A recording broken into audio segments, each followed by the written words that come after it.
Kit international school में गतकाली विश्व autism सचेतनता दिवस पालन अवसर में किट और किज प्रतिष्ठाता डॉक्टर अच्युत सामंत देइथिबा मंतव्य पई दुख प्रकाश करिसेंती। शास्त्र रे पूर्व जन्मर कर्मफल नहीं से देइथिबा मंतव्य काहा उद्देश्य रे किंबा काहा को आघात पहुंचैबा पई करि नाहांती बोली डॉक्टर सामंत प्रकाश करिसेंती। बरं एहाकु भूली बापा माँ और शिक्षक शिक्षयित्री माने ए स्वतंत्र पिला को समय देबा सह धैर्य रखिबा पई से परामर्श देइथिले। गतकाली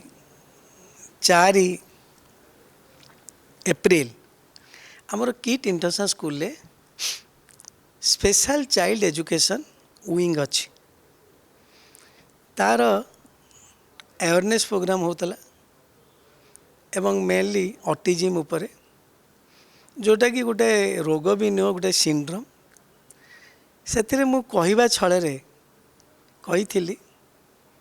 जे जड़े माँ को पेट्रु 2टी छुआ बाहर जड़े भाई बहुत भल हो बाहर आ गोटे भाई ऑटिस्टिक चाइल्ड ही बाहर तेणु जदियो जहाँ भी होता किंतु आमे टिके माने स्पिरिचुअली भाबू जे काले पूर्वजन्मर कर्मफल अनुसार आमको किसी भोगिया को पड़ुची कि तेणु मुझा कही कथा छल एवं कौन प्रकार माने ये को कहा को आघात है भाया जिनस को मुंडे पूरे नी मो नजर को आसला एक वैद्युतिक गणमाध्यम ताकू कदर्थ करी देखौचंती एवं लोकंकर बाई टाणी देखौचंती जदि कहा को आघात होता है से मु क्षमा मागी नौची कारण मु आज पर्यंत क्या को आघात देला भाया कथा कहनी कि मन भितर किसी इंटेंशन रखिकी कहेनी तेणु मु गोटे जस्ट कथा छल उदाहरण छल भाषण देला बेले ये कथाटी कही से मु समस्त